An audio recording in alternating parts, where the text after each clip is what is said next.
आणि मित्र आमदार अनिल बाबरजी हे अचानक आमच्यातून निघून गेले ही सर्वांकरताच अतिशय दुःखाची गोष्ट आहे।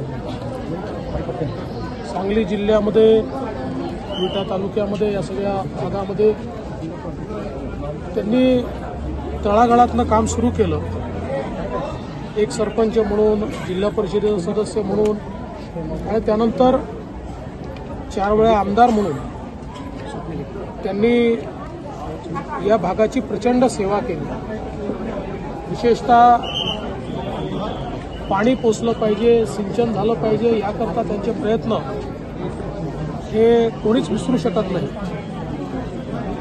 जनसामान्यांशी जोडलेला आणि मातीशी जोडलेला नेता म्हणून त्यांच्याकडे पाहिलं जायचं आणि अजून बराच काळ या भागाचं नेतृत्व करत ते लोकसेवा जनसेवा करत राहतील अशी सगळ्यांची अपेक्षा होती।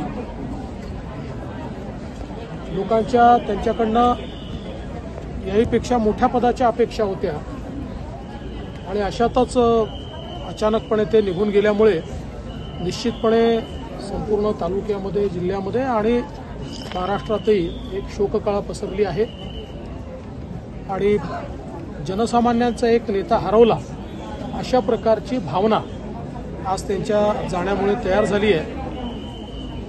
आम्ही सगळे लोक त्यांच्या कुटुंबाच्या सोबत आहोत।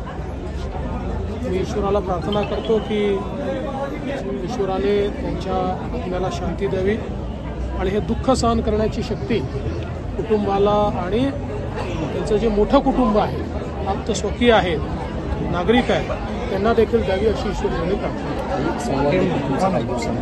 नाही, आमचा नेहमीच संवाद व्हायचा। माझे त्यांचे खूप जुने संबंध होते आणि नुकतंच ज्यावेळेस जो काही आपला प्रकल्प आहे टिंबूचा त्याच्यामध्ये पाण्याच्या संदर्भातला एक शासकीय मान्यतेचा विषय होता, त्यावेळेस मला त्यांनी नागपूरच्या अधिवेशनाच्या काळात फोन केला होता की साहेब उद्या कुठल्या अगदी दिवस झाला पाहिजे। म्हटलं भाऊ तुम्ही चिंता करू नका, 100% आम्ही ते करणार आहोत। आणि आता शंभूराजेंनी देखील मला सांगितलं की जोपर्यंत मंजूर झालं आहे त्यांना माहिती पडली नाही तोपर्यंत बाहेर खुर्ची घेऊन बसली नाही। त्यामुळे ही एक तळमळ होती। खरी श्रद्धांजली त्यांना आता टेंबूचे म्हणून त्यांचे एक नाव होतं मतदारसंघामध्ये। निश्चित टेंबूचा 6वा टप्पा हे त्यांचं स्वप्न होतं आणि ते पूर्ण आम्ही 100%